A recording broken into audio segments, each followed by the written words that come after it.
Good afternoon everyone, I am Irshad sir. Physics solution इस channel के अंदर फिर एक बार आपका स्वागत करता हूँ। बच्चों, हम 11th क्लास का सेकेंड चैप्टर देख रहे हैं, काइनेमेटिक्स, जिसमें मैंने आपको बताया है हम वेक्टर, वन डायमेंशन और टू डायमेंशन साथ में पढ़ने वाले हैं। तो लास्ट लेक्चर में बच्चों हमने वेक्टर को पूरा फिनिश किया है। आज हम वन डायमेंशन के अंदर जो हमारा टॉपिक है kinematical equation for uniformly accelerated motion, आज के हमारे लेक्चर नंबर 10 में हम देखने वाले हैं।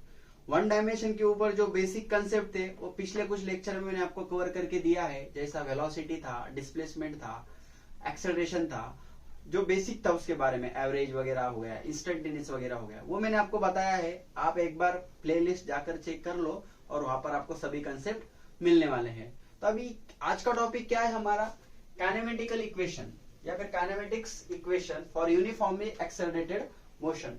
तो क्या होता है बच्चों, जब हमारा कोई ऑब्जेक्ट वन डायमेंशन मोशन कर रहा है, कैसा मोशन कर रहा है, one dimension motion with uniform acceleration, okay.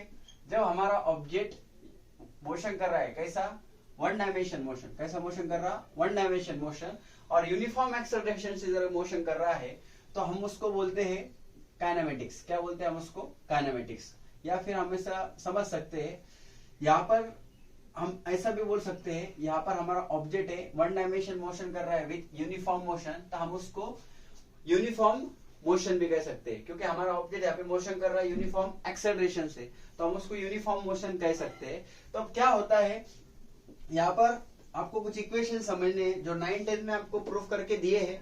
आपको अगर वो चाहिए तो आप मेरे 9th के लेक्चर्स भी देख सकते हैं। यहाँ पर तो मैं आपको बोलूंगा इक्वेशन क्या होते हैं। तो आपको फर्स्ट इक्वेशन दी है v is equal to u plus a t, second equation दी आपको ut plus half a t square, and third equation आपको दी है u स्क्वेयर प्लस 2as। ऐसी इक्वेशन आपको यहाँ पर दी है। इस इक्वेशन को हम ऐसा भी लिख सकते हैं, ओके। तो ये जो इक्वेशन है हम इसको न्यूटन्स के इक्वेशन भी बोल सकते हैं, या फिर हम इसको इक्वेशन ऑफ मोशन भी कह सकते हैं, या फिर हम इसको काइनेमेटिकल इक्वेशन भी कह सकते हैं। तो इस इक्वेशन में क्या है, आपको ये u जो दिया है ये है आपका इनिशियल वेलोसिटी, v जो दिया है ये है हमारा फाइनल वेलोसिटी, आपका t मतलब है यहाँ पे टाइम, s मतलब है आपका डिस्प्लेसमेंट, और a मतलब है आपका यूनिफॉर्म एक्सेलरेशन। a मतलब क्या है हमारा, यूनिफॉर्म एक्सेलरेशन। सारे इक्वेशन में ये फैक्टर हमारा कॉमन है, देखिए समझ में आ रहा है सबको। तो इसका मतलब ये हुआ, आप ये इक्वेशन कब यूज करेंगे, जब क्वेश्चन में दिया है यूनिफॉर्म एक्सेलरेशन है, तभी हम इस इक्वेशन को क्या करने वाले हैं, यूज करने वाले हैं। अब नॉर्मली आपका u जो है initial velocity, t is equal to 0 time में u is equal to 0 velocity हम लेते हैं, और t इज इक्वल टू अगर कुछ टाइम है हमारे पास तो फिर हम कौन सा वेलोसिटी लेते हैं, फाइनल वेलोसिटी। तो ये जो बेसिक वेलोसिटी के बारे में यहाँ पर दिया है। बाकी फिर ये तीन इक्वेशन आप लर्न करेंगे। उसी के साथ आपको अगर distance travel for nth second अगर पूछ रहे हैं आपको, distance travel for nth second, तो उसके लिए आप एक फॉर्मूला लर्न करेंगे, Sn is equal to u plus a by 2 bracket में आ जाएगा 2n माइनस 1। ये एक फॉर्मूला आपको लर्न करना है अगर आपको distance travel in nth second बोल रहे हैं। मतलब आपको थर्ड सेकेंड के लिए डिस्टेंस ट्रेवल बोला, तो यहाँ पे n की वैल्यू कितनी है, 3 हो गई, तो यहाँ पे s3 u plus a by 2, n की वैल्यू कितना हो जाएगा, 3 हो जाएगा। तो आपको डिस्टेंस ट्रेवल क्या है, nth सेकेंड फाइंड करने को बोला, तो हम ये फॉर्मूला भी क्या कर सकते हैं, यूज कर सकते हैं। उसी के साथ आपको कभी कभी स्टॉपिंग डिस्टेंस भी पूछा जाता है। स्टॉपिंग डिस्टेंस हम कैसा फाइंड करेंगे, तो स्टॉपिंग डिस्टेंस मतलब क्या, जहां पर आपकी फाइनल वेलोसिटी ऑब्जेक्ट की क्या रहने वाली है, 0। क्योंकि आप जब कोई भी ऑब्जेक्ट मोशन कर रहा है, जैसे आप कार में बैठे हो, आप कार चला रहे हैं, तो स्टॉपिंग डिस्टेंस मतलब क्या, आप कार को स्टॉप कर रहे हैं। अब स्टॉप कैसा करेंगे, आप ब्रेक अप्लाई करेंगे। मतलब आप जो वेलोसिटी से चढ़ रहे थे वो था उसका इनिशियल वेलोसिटी, जाके बाद में आपकी गाड़ी रुक गई है तो वो हो गई उसकी फाइनल वेलोसिटी। तो वो फाइनल वेलोसिटी यहाँ पे 0 है, तो हमारा s का फॉर्मूला क्या होता है, ut plus half a t square. तो हम इसको कैसा कर सकते हैं, फिर देखो इसको कैसा कर सकते हैं हम, इक्वेशन से नहीं होगा, हम इस इक्वेशन से करेंगे। v square is equal to u square plus 2as। तो अब यहाँ पे v मतलब फाइनल वेलोसिटी कितना है मेरा 0, तो यहाँ पे क्या आ गया यू स्क्वायर प्लस 2as। अब यहाँ पे एक चीज आपको समझनी है, अब स्टॉपिंग डिस्टेंस की अगर बात कर रहे हैं तो आप ब्रेक अप्लाई करेंगे, मतलब आप एक्सेलरेशन नहीं दे रहे, आप रिटार्डेशन दे रहे हैं, गाड़ी का स्पीड आप कम कर रहे हैं, उसको डीएक्सेलरेट कर रहे हैं। तो इसलिए यहाँ पे आप कौन सा साइन यूज कर सकते हैं माइनस, क्योंकि आप निगेटिव एक्सेलरेशन वहां पे अप्लाई कर रहे हैं, तो यहाँ पे हम माइनस भी कर सकते हैं। तो फिर -2as इधर आके हो गया प्लस, यहाँ पर है यू स्क्वायर, तो यहाँ से यस बरोबर आ गया यू स्क्वायर अपॉन 2a। ये हो गया आपका स्टॉपिंग डिस्टेंस। इस फॉर्मूले का काय का फॉर्मूला, ये स्टॉपिंग डिस्टेंस का फॉर्मूला। ये स्टॉपिंग डिस्टेंस के लिए यूज करना है, उसके बाद ये आपको nth सेकेंड के लिए यूज करना है, और बाकी हमारे बेसिक 3 इक्वेशन दिए हैं वो तो आपको क्वेश्चन में जब देंगे उसके लिए यूज करना है। तो ये सारी जो चीज है इसको हम काइनेमेटिकल इक्वेशन बोल सकते हैं, लेकिन कहां पर, फॉर यूनिफॉर्मली एक्सेलरेटेड मोशन, मतलब जहां पर दिया है आपको ऑब्जेक्ट का एक्सेलरेशन कैसा है, यूनिफॉर्म है, उसी केस में आपको क्या करना है, ये यूज करना है। बाकी कुछ बेसिक पॉइंट हम इसमें समझ सकते हैं, जैसे कि फर्स्ट पॉइंट हम समझेंगे ऑब्जेक्ट स्टार्ट फ्रॉम रेस्ट अगर है, ऑब्जेक्ट स्टार्ट फ्रॉम रेस्ट, अगर कोई ऑब्जेक्ट स्टार्ट फ्रॉम रेस्ट दिया है क्वेश्चन में, देन आपको u इक्वल टू लेना है 0 मीटर पर सेकेंड। ये बेसिक सी चीजें आपको ध्यान में रखना है। Second, object is in motion then stop, मतलब ऑब्जेक्ट पहले से मोशन में है और फिर बाद में अगर स्टॉप हो गया तो उसका फाइनल वेलोसिटी कितना लेना है, हमें 0 लेना है। ये बेसिक चीजें आपको ध्यान में रखनी है जो आपको क्वेश्चन सॉल्व करने के लिए हेल्पफुल रहने वाली है। उसके साथ हम ऐसा भी समझ सकते हैं, अगर हमारा तीसरा पॉइंट क्या रहेगा, देखो ये तो मैंने आपको पहले भी बताया, अगर आपके ऑब्जेक्ट का वेलोसिटी बढ़ा तो हम उसको पॉजिटिव एक्सेलरेशन कहते हैं, अगर वेलोसिटी कम हुआ तो नेगेटिव एक्सेलरेशन कहते हैं, पॉजिटिव नेगेटिव एक्सेलरेशन, ओके। और वेलोसिटी अगर हमारा कांस्टेंट है तो उसको हम जीरो एक्सेलरेशन कहते हैं। कितना एक्सेलरेशन कहते हैं, 0। तो ये चीजें भी आपको ध्यान में रखनी है। या फिर हम इसको ऐसा भी समझ सकते हैं, अगर velocity and acceleration same sign अगर है, ओके, वेलोसिटी और एक्सेलरेशन का साइन कैसा है, सेम अगर है, समझ में आ रहा है, वेलोसिटी एंड एक्सेलरेशन का साइन कैसा है, सेम है, तो हम यहाँ पे बोल सकते हैं एक रिलेशन, क्या रिलेशन बोल सकते हैं, velocity is greater than 0 and acceleration is also greater than 0, और velocity is less than 0 और acceleration is less than 0। इसका मतलब क्या हुआ, velocity is greater than 0 मतलब velocity भी पॉजिटिव है, और acceleration greater than 0 मतलब acceleration भी पॉजिटिव है। तो ये दोनों अगर पॉजिटिव है, या फिर less than 0 मतलब क्या, दोनों अगर नेगेटिव है, तो दोनों पॉजिटिव दोनों नेगेटिव, मतलब ये साइन कैसे हो गए, सेम, मतलब acceleration plus velocity plus acceleration plus velocity minus acceleration minus, तो ये दोनों केस में ऑब्जेक्ट की स्पीड क्या होगी, ऑब्जेक्ट की स्पीड क्या होने वाली है, बढ़ने वाली है। साइन चेक करना है आपको, acceleration positive velocity positive, acceleration negative velocity negative, दोनों के साइन अगर सेम है तो ऑब्जेक्ट स्पीड अप होने वाला है, उसकी स्पीड बढ़ने वाली है। अब यहीं पे और में हम समझेंगे, वेलोसिटी पॉजिटिव है और एक्सेलरेशन नेगेटिव है, वेलोसिटी नेगेटिव है और एक्सेलरेशन हमारा पॉजिटिव है, तो यहाँ पे डिफरेंट साइन होंगे। डिफरेंट साइन के लिए ऑब्जेक्ट की स्पीड क्या होने वाली है, डिक्रीज होने वाली है। ऑब्जेक्ट की स्पीड क्या होने वाली है, डिक्रीज होने वाली है। तो ये आपको बेसिक सी चीजें हैं जो आपको ध्यान में रखनी है, बाकी कोई टेंशन आपको लेना नहीं है, ठीक है। और बाकी भी वर्टिकल मोशन की अगर बात करेंगे तो वो भी हम समझ सकते हैं वर्टिकल मोशन क्या है, लेकिन हम उसको मोशन अंडर ग्रेविटी में समझेंगे। पहले आप मुझे ये बता दो कि काइनेमेटिकल इक्वेशन के अंदर यूनिफॉर्मली एक्सेलरेटेड मोशन के लिए आपको जो जरूरी चीजें हैं वो मैंने आपको यहाँ पे बताई है, तो आपको कोई टेंशन लेने की जरूरत नहीं है। इतना डेटा अगर आप अच्छे से लिख रहे हो तो आपको मैक्सिमम सारी चीजें आसान जाने वाली है, ठीक है। फिर लिख लिया सबने, अब हम आगे बढ़ेंगे। और मैंने आपको बता दिया है बच्चों, अभी मैं आपको पूरा थ्योरी बताने वाला हूँ। मैं मेरे हर एक लेक्चर में आपको बता रहा हूँ, हम पहले पूरा थ्योरी कवर करने वाले हैं और जैसे हमारा चैप्टर फिनिश होता है फिर हम एग्जाम्पल भी सॉल्व करने वाले हैं। मल्टीपल चॉइस क्वेश्चन में आपको बता दूं, वेक्टर 1 डायमेंशन और 2 डायमेंशन मिला के हम एटलीस्ट 100 MCQ डेफिनेटली आपको सॉल्व करके देंगे, तो आपको कोई भी टेंशन लेने की जरूरत नहीं है। आप सिर्फ डेली क्या करो, लेक्चर को फॉलो करो और उसके नोट्स अच्छे से बनाओ, तब मैं आपको बता दूं आपको MCQs में भी कोई प्रॉब्लम नहीं आने वाला है। अब हमारा टॉपिक स्टार्ट हो रहा है मोशन अंडर ग्रेविटी। अब हमारा टॉपिक का नाम क्या है, मोशन अंडर ग्रेविटी। क्या होता है मोशन अंडर ग्रेविटी? तो बहुत ही आसान है, बिल्कुल टेंशन लेने की जरूरत नहीं। ये मोशन ग्रेविटी के अंडर आने वाला है। ग्रेविटी के अंडर आने वाला है मतलब क्या, आपको बेसिक सा ग्रेविटेशन पता होगा। कोई ऑब्जेक्ट को अगर हम नीचे फेंक रहे हैं या फिर कोई ऑब्जेक्ट को हम ऊपर फेंक रहे हैं, तो नीचे जो अर्थ है, अर्थ इसके ऊपर क्या लगाने वाला है, ग्रेविटेशनल फोर्स।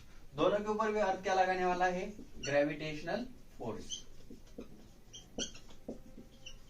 अब इस ग्रेविटेशनल फोर्स की वजह से आप थोड़ा सा सोचेंगे, अगर आपने कोई ऑब्जेक्ट नीचे छोड़ा है, आपने नीचे छोड़ा है तो ग्रेविटी भी उसको नीचे ही खींच रही है, मतलब फोर्स भी किधर है, नीचे, और ऑब्जेक्ट नीचे ही आ रहा है, बरोबर है कि नहीं? तो आप मुझे बताओ, ऑब्जेक्ट नीचे आ रहा और उसके ऊपर जो फोर्स लग रहा वो भी नीचे की तरफ है, और फोर्स मतलब आपको क्या है पता है, मास इनटू क्या रहता है, एक्सेलरेशन। अब एक्सेलरेशन मतलब एक्सेलरेशन ड्यू टू ग्रेविटी। तो यहाँ पे अगर सोचा जाए तो वेलोसिटी और एक्सेलरेशन एक ही डायरेक्शन में, मतलब ऑब्जेक्ट की स्पीड क्या होने वाली है, बढ़ने वाली है। मतलब यहाँ इस केस में ये कौन सा केस हुआ, डाउनवर्ड का केस। यहाँ पर जब ऑब्जेक्ट कोई नीचे जाता है तब उसकी स्पीड क्या होती है, बढ़ते चलती है ऑब्जेक्ट की। इसी केस में अगर आपने ऑब्जेक्ट को ऊपर फेंका, फोर्स तो नीचे लगने वाला है, मतलब एक्सेलरेशन नीचे की तरफ है, बट आपने ऑब्जेक्ट को ऊपर फेंका तो स्पीड ऊपर की तरफ है। तो अब ये दोनों के साइन कैसे हो गए, डिफरेंट। मतलब कोई ऑब्जेक्ट को अगर आपने ऊपर फेंका तो उसकी स्पीड क्या होने वाली है, डिक्रीज होने वाली है, क्योंकि शुरुआत में तो आप उसको बहुत ज्यादा स्पीड देंगे, लेकिन जब वो ऊपर ऊपर जाएगा तो उसकी स्पीड क्या होने वाली है, कम होने वाली है। चलो ये तो मैंने ऐसे एक एग्जांपल आपको बता दिया। यहाँ पर हमें इतना ही समझना है, ऑब्जेक्ट जब ऊपर जा रहा है या फिर नीचे जा रहा है, वो under the influence of gravity वहां पे मोशन हो रहा है। वहां पे जो भी मोशन हो रहा है तो उस मोशन के ऊपर ग्रेविटी का इन्फ्लुएंस है। ग्रेविटी उसको क्या कर रही है, ऑब्स्ट्रैक्ट कर रही है। जैसे यहाँ पे ग्रेविटी की वजह से स्पीड ज्यादा बढ़ गई ऑब्जेक्ट की, यहाँ पे ऑब्जेक्ट की स्पीड क्या हो गई, कम हो गई। मतलब हम जो भी स्पीड ऑब्जेक्ट को देने वाले हैं, उस ऑब्जेक्ट की स्पीड चेंज होने वाली है ड्यू टू द ग्रेविटी या फिर ग्रेविटेशनल फोर्स। इस टाइप के मोशन को हम बोलते हैं मोशन अंडर ग्रेविटी, या फिर एक इसका दूसरा नाम भी है फ्री फॉल। कौन सा नाम है इसका, फ्री फॉल। तो वर्टिकल मोशन वाले जो भी हमारे ऑब्जेक्ट रहेंगे और वर्टिकल मोशन और ग्रेविटेशनल फोर्स से रिलेटेड रहेंगे, उस सारे मोशन को हम कौन से मोशन बोल सकते हैं, मोशन अंडर ग्रेविटी। अब ये मोशन अंडर ग्रेविटी में आपको क्या क्या स्टडी करना है, इसके बारे में हम समझ लेते हैं। मोशन अंडर ग्रेविटी, अब मोशन अंडर ग्रेविटी में आपको क्या कंसीडर करना है, अगर आपने मान लो ऑब्जेक्ट को अगर आपने डाउनवर्ड फेंका, किधर फेंका आपने ऑब्जेक्ट को, डाउनवर्ड, मतलब कोई ऑब्जेक्ट है आपने इसको नीचे फेंका। अब ये ऑब्जेक्ट है स्टार्ट फ्रॉम रेस्ट ही रहा होगा और आपने इसको नीचे फेंका। अब स्टार्ट फ्रॉम रेस्ट मतलब इसका इनिशियल वेलोसिटी कितना हो गया, 0। अब ये मोशन कर रहा है मतलब इसके पास कौन सी वेलोसिटी है, फाइनल वेलोसिटी। टी टाइम में ऑब्जेक्ट नीचे आने वाला है और इसके पास एक्सेलरेशन रहने वाला है a। कौन सा एक्सेलरेशन रहने वाला है, a। अब मुझे बताओ, आप ऑब्जेक्ट को नीचे फेंक रहे हैं और ग्रेविटेशनल फोर्स भी किधर लग रहा है, नीचे। पहले मैं आपको एक बात बता दूं, न्यूटन का सेकंड लॉ सबको पता है, यह बराबर क्या है, मास इनटू एक्सेलरेशन। अब अगर ग्रेविटेशनल फोर्स की अगर बात करेंगे तो ऑब्जेक्ट का मास क्या है, m, लेकिन अब ऑब्जेक्ट के पास एक्सेलरेशन a नहीं है। अब कौन सा एक्सेलरेशन है, अब ऑब्जेक्ट के पास ग्रेविटेशनल एक्सेलरेशन है, जिसको मैं बोलता हूं g। इसके दो नाम है, या तो इसको आप ग्रेविटेशनल एक्सेलरेशन बोल सकते हैं या फिर एक्सेलरेशन ड्यू टू ग्रेविटी बोल सकते हैं। तो हम यहाँ से कंपैरिजन अगर करेंगे तो A इक्वल टू हमारा क्या आता है, G आता है। A इक्वल टू हमारा क्या आता है, G आता है। अब A इक्वल टू G आपको कब लेना है, ये आप समझ जाओ। A इक्वल टू G में दो कंडीशन है, एक A is equal to plus G वाला है और A is equal to minus G वाला है। तो आप कैसा करेंगे, तो मुझे बताओ, आप जब आपका ऑब्जेक्ट नीचे जा रहा है, डाउनवर्ड मोशन कर रहा है, तो अर्थ भी उसको नीचे ही खींच रही है, मतलब जिधर अर्थ उसको लेकर जाना चाहती है वो उधर ही जा रहा है, तो इस केस में हम कैसा करेंगे, एक्सेलरेशन को कैसा कंसीडर करेंगे, पॉजिटिव, क्योंकि यहाँ पे कोई प्रॉब्लम नहीं है, अर्थ उसको नीचे लेके जा रहा है और वो तो नीचे ही जा रहा है, तो दोनों केस में हम क्या बोल सकते हैं, इस केस में एक्सेलरेशन आप कैसा कंसीडर करेंगे, पॉजिटिव। अब अगर न्यूटन की इक्वेशन हम देखेंगे तो v is equal to first equation क्या था हमारा, u प्लस ए टी, कैसा इक्वेशन था हमारा, v is equal to u plus a t, तो फिर कैसा करेंगे, v is equal to u plus a की वैल्यू हमारे पास क्या है, पॉजिटिव, इसलिए जी टी। तो ये हो गया हमारे न्यूटन का first equation in terms of motion under gravity. Second equation हमारे पास क्या है, s equal to u t plus half a t square, तो s is equal to u t plus a half, a की value फिर से क्या है, जी टी स्क्वेयर। तो ये हो गया हमारी second equation, s is equal to u t plus half a t square. और इस s को आप h भी ले सकते हैं, क्योंकि जितना ऑब्जेक्ट डिस्प्लेसमेंट कर रहा है वही ऑब्जेक्ट की क्या रहने वाली है, हाइट रहने वाली है, तो हम s इक्वल टू h भी ले सकते हैं, लेकिन वो हम क्वेश्चन के अंदर समझेंगे। अभी हम इक्वेशन समझते हैं। तीसरी इक्वेशन क्या थी, v square is equal to u square plus 2as, तो फिर यहां से v square is equal to u square plus 2, a की वैल्यू g s, तो ये हो गया हमारी थर्ड इक्वेशन। समझ में आ रहा है सबको? देखिए इस तरह से इक्वेशन बनाने आपको, जब तक आप ये तीन इक्वेशन लर्न नहीं करेंगे ये आगे की इक्वेशन कैसे है आपको समझ में आने वाला नहीं है। बाकी फिर u जीरो है सर, आपने यहाँ पे प्लेस नहीं किया, तो जब हम प्रॉब्लम को सॉल्व करेंगे, क्वेश्चन को सॉल्व करेंगे, तो बिल्कुल उसकी वैल्यू भी हम प्लेस करने वाले हैं। फिलहाल इक्वेशन कहाँ पर कैसे आती है वो आपको समझना है। डाउनवर्ड के लिए आपको ये इक्वेशन यूज करना है मोशन अंडर ग्रेविटी में। ओके, अब वही अगर आपका अपवर्ड मोशन होता,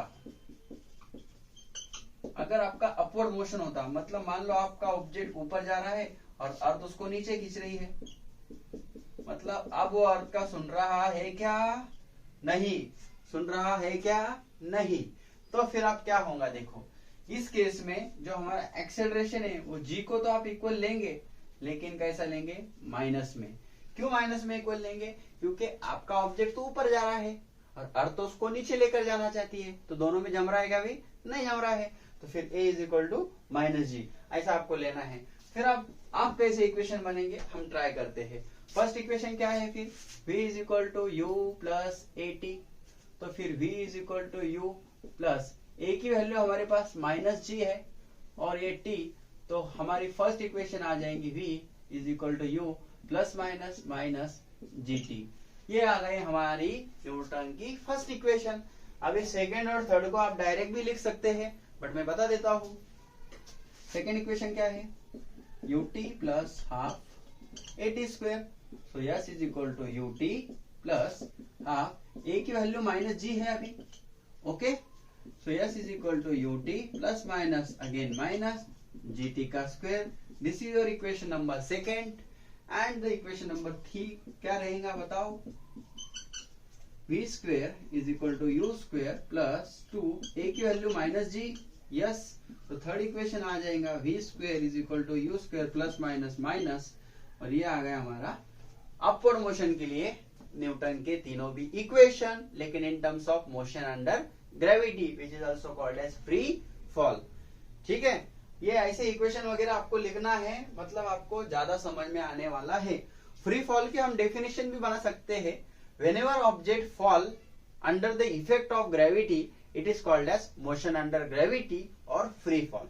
जब भी कोई ऑब्जेक्ट अर्थ के इफेक्ट की वजह से नीचे जाता है या फिर ऊपर जाता है, ऊपर तो उसको हम ही भेज रहे हैं लेकिन उसको ग्रेविटी का अपोजिशन रहता है, राइट, तो वो जो मोशन है उसको हम मोशन अंडर ग्रेविटी बोलते हैं या फिर फ्री फॉल बोलते हैं। तो इतना आपको लिखना है, यस, ओके। और जैसे कि मैंने आपको बताया जहां पे आपका यस है वहां पे हम एच भी ले सकते हैं, ओके।